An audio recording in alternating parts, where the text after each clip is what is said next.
So many things are obvious in life, we don't even think about it, just do it. Or actually sometimes we don't do it.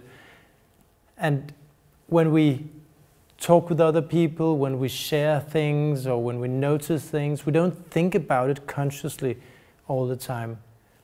That's good, because we don't have to use a lot of effort, we don't have to use a lot of strength and energy in living. Some things have to be automized, but a lot of things are already automized on autopilot, so we just do things. We're just a whole bunch of habits as a person. So we just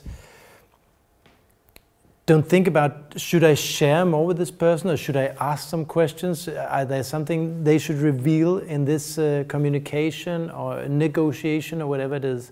So sometimes, even if it's obvious and if it's very simple, it's a simple mechanism, it gives value to put it into some kind of structure, some kind of matrix, so that we can evaluate and maybe diagnose where in this meeting or conversation or in general in life do I have to change something.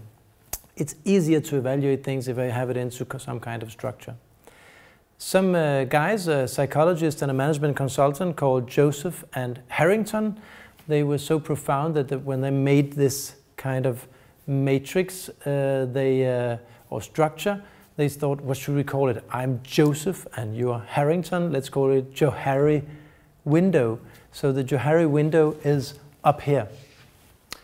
It's actually about that some things are known by me and some things are known by others. Then you get these 4 quadrants. In between, in the first one, you have the open area. It's both known by me and it's known by others. It could be my name, it could be what the purpose of this meeting is, it could be the agenda of a meeting, it could be a lot of things, of course. It could be in private life, it could be within a company, between manager and employee, it could be between me and a customer. Some things they know and some things I know. It's in the open area. Then there are some things that I know. It could be about our prices, it could be about a policy, it could be something about me, it could be my opinions or whatever it is. Something I don't want to share, or I didn't share yet. So it's known by me but not known by you. It's called actually the hidden area over here.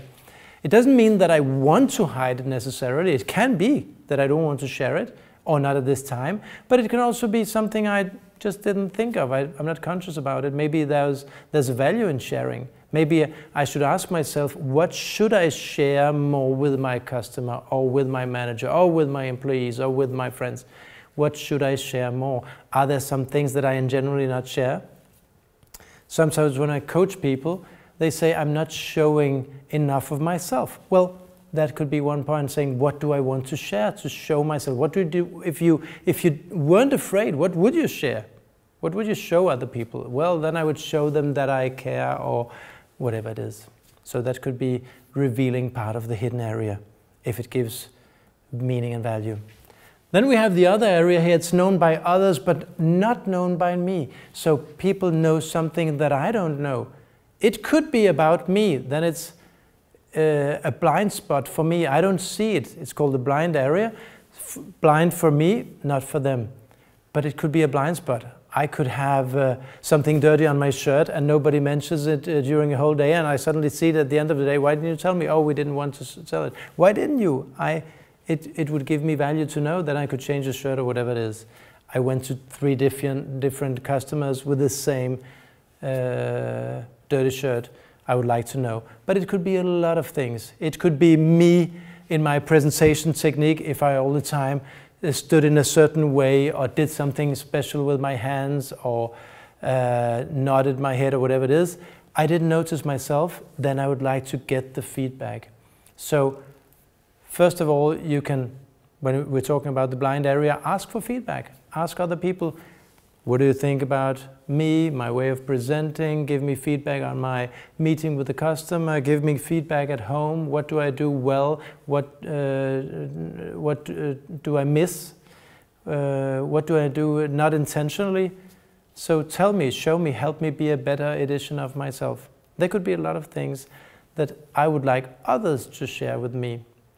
But it could also be if I have a meeting with my employee, my manager, my customer, where I would like to ask some questions. What do I want to know about them and their needs or their expectations or their problems or their dreams or their wishes?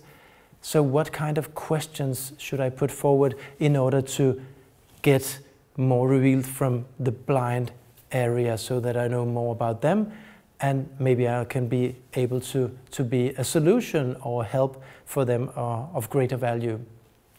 Then we have the last one. It's unknown by me and it's also unknown by others. So both of us don't know what's in that area. What could that be? Well, it could be a lot of things. It could be how our reactions would be in certain situations. It could be in a negotiation where we, with another company or another person, made a negotiation. It could be private or at work and business. But where we don't know what could happen. What could happen? What if we disagree later on? What could we do?